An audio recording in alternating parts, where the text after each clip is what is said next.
What's up, Giants family? I am on the Michigan State campus today, and it is absolutely beautiful.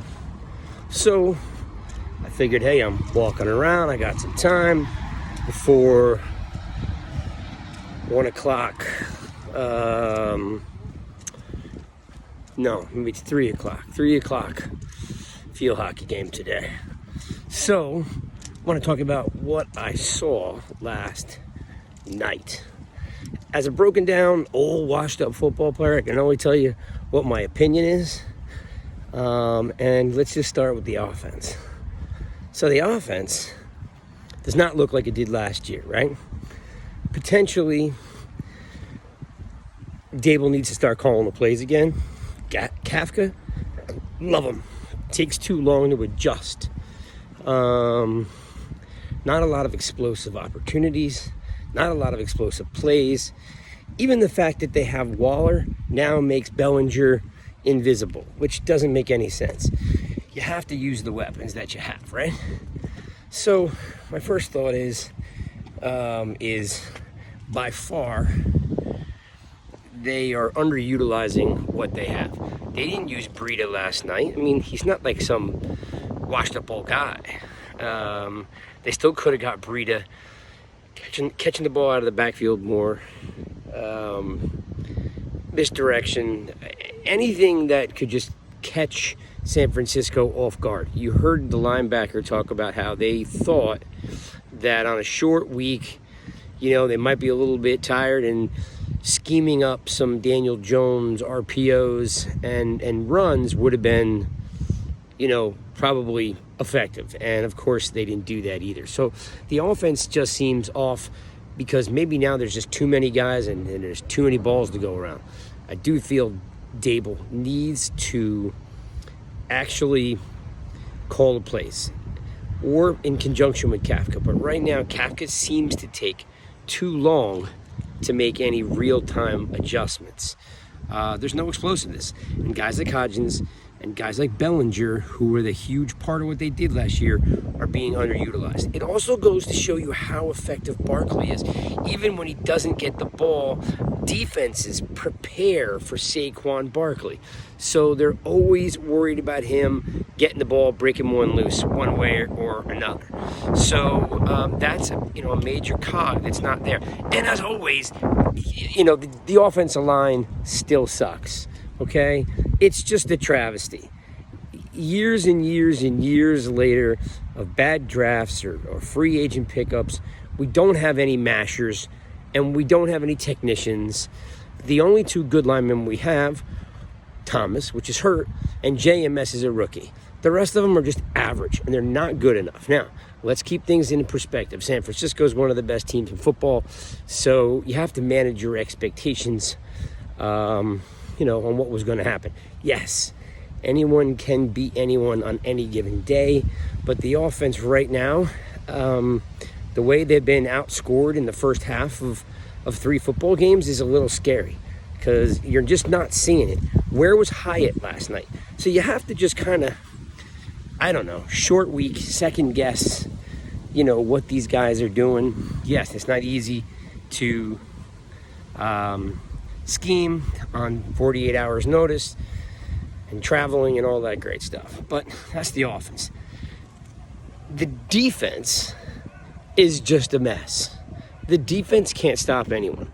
So, last year they were, I think 18th. They were ranked 18th in the country. In the NFL for defense. And guess what? They're bad. Okay? The fact that they have basically thrown out the opportunity to coach these guys up with tackling techniques, it's just a travesty. It's football. It's not just the Giants. It's everywhere. Right now, what we've got is guys that want to tackle up top. They don't want knee injuries. Concussion protocol is 2 weeks. This is something that James Harrison from the Pittsburgh Steelers said years and years and years ago, that, the concussion They're not. They're going to hit up top because ACL is you're out a year. But folks, and again, I'm just giving my evaluation on having played some defense at a small college. Xavier McKinney isn't helping us right now. He's not tackling. He's not picking the ball off. He's letting quarterbacks run him over and for touchdowns. I don't understand. He's in a contract year, so you're not seeing it. McFadden took a lot of heat. He's still right now. He leads the team in tackles, and he corrected his fundamental mistakes from the Arizona game. Looked great. Was all over the field last night. So is Pinnock. I mean, Pinnock and McFadden are the only two players right now. They're actually worth their salt. Of course, Dexter Lawrence. But, there's just issues with, Okereke maybe not grasping this defense as quickly as you would like. Because Okereke is nowhere to be found. And Tibbs is nowhere to be found. And Ward is nowhere to be found. And Robinson is nowhere to be found. These guys are just not, again, against San Francisco, you're playing against some of the best fronts in football. So you have to manage your expectations. But overall, when I look at the defense, they're not killers, right? They're not out there mashing dudes. They're not out there with that extra effort. They're not making those additional plays that you need them to make. So that's a problem when we do get when we do give up the ball. The defense can't get a 3 and out. They can't stop anybody. They especially can't stop the run. Right now, over 3 games, they've given up 276 yards of rushing and 4 touchdowns. And McFadden and Pinnock combined have 8 tackles for a loss. The rest of the team has, I think, 7 tackles for a loss. So it's just not happening from a defensive perspective. So you definitely have some issues right now on the D side because there's no pass rush. And all you whiners and criers can go out there and tell me that Tibbs is not supposed to sack the quarterback. That's fine. If he's not supposed to be sacking a quarterback and he's supposed to be setting the edge, I would expect to see some tackles for loss, forced fumbles. I'd expect him to have a handful of tackles, and you don't see it.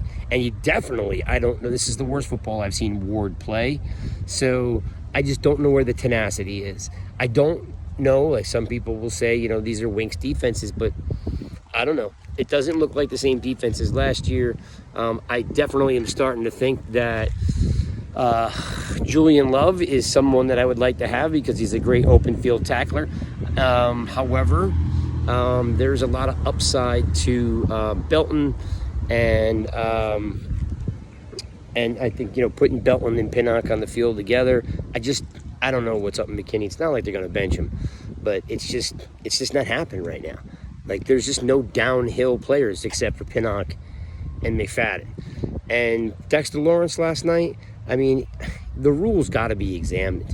When you have a 300-pound, 280-pound defensive tackle, mid-play, he's launching at the quarterback, or not quite launching, but like in mid-downfield tackle, like he can't stop his momentum. And if the penalty is how he lands on the quarterback, I just don't think you're really going to get much difference, because he's in mid-stride. And I guess you could say, yeah, he landed on the QB, okay? But again, these are quarterbacks. They are live. So we're protecting them to the point where it's changing the game. And the officiating, I'm just going to leave that alone. It was terrible. We know it was terrible. The NFL knows it's terrible. You clearly have 17 angles that show, our player, the Giants player, getting punched in the face mask. And the only angle that the NFL has is one that does not show it. And then the statement that comes out is just a bunch of garbage. It's just a bunch of crap, So the NFL is just not the NFL that we're used to. Every year it gets softer. Every year the rules change just to make it closer to flag football. Listen, the New York Giants are going to rebound. They're going to make some plays. But right now they're slightly dysfunctional on, where they're going to go with this team. Okay, they, from a defensive perspective, why not stunt guys? What they're doing isn't working. They're giving up a ton of yards. They're giving up a ton of points. So, you know what? Tibbs isn't supposed to sack the quarterback. Maybe we should try that. Okay? Maybe they should get McFadden. I mean, McFadden's playing inside, outside. They got Pinnick coming off the edge. Maybe they should start stunting in the A gap and the B gap. Folks, all I'm trying to say is that when you're 1-2 and you've given up 67 points in the in the first half of 3 games, I mean, like, you got issues. There are issues right now with this team, whether it's how they built it or it's assignment driven. I don't know, but you can ask yourself, when's enough, right? Next week, you're 4 games in, quarter way to the end of the season.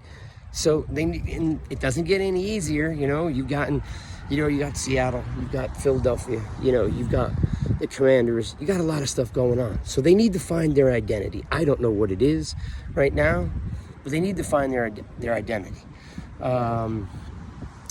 So last night, Breed had not enough carries, not enough opportunities that they gave him. No Hyatt, didn't even take any shots.